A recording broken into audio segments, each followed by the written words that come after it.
ഇത്രയും റെപ്യൂട്ടഡ് ആയ ഒരു ഫാമിലി മെമ്പറെ അറസ്റ്റ് ചെയ്യുമ്പോൾ DIG എന്ന നിലയിൽ എന്നോടൊന്ന് ആലോചിക്കാമായിരുന്നു. സാർ ഇപ്പൊ പറഞ്ഞ റെപ്യൂട്ടഡ് ഫാമിലി മെമ്പേഴ്സിന്റെ സ്റ്റുപ്പിഡ് ക്വസ്റ്റ്യൻസിന് മറുപടി പറയിക്കാനാണോ എന്നെ ഇങ്ങോട്ട് വിളിച്ചു വരുത്തിയത്? നോ, കേസിന്റെ ഡീറ്റെയിൽസ് അറിയുന്നതിനാണ്. കേസിന്റെ ഡീറ്റെയിൽസ് ഞാൻ ഓഫീസിലേക്ക് അയച്ചിരുന്നു. ഡിപ്പാർട്ട്മെന്റിനല്ല, എനിക്കാണ് അറിയേണ്ടത്.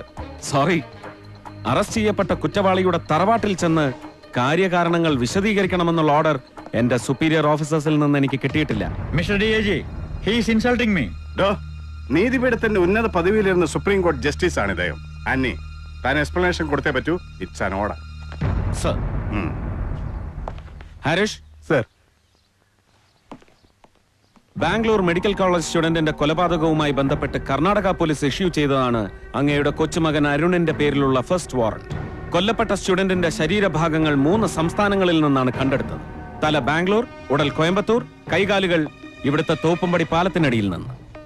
കർണാടക പോലീസിന്റെ റിക്വസ്റ്റ് പ്രകാരം DGP കൃഷ്ണമൂർത്തി സാറാണ് ഈ കേസ് എനിക്ക് കൈമാറിയത്, വാറന്റ് സഹിതം.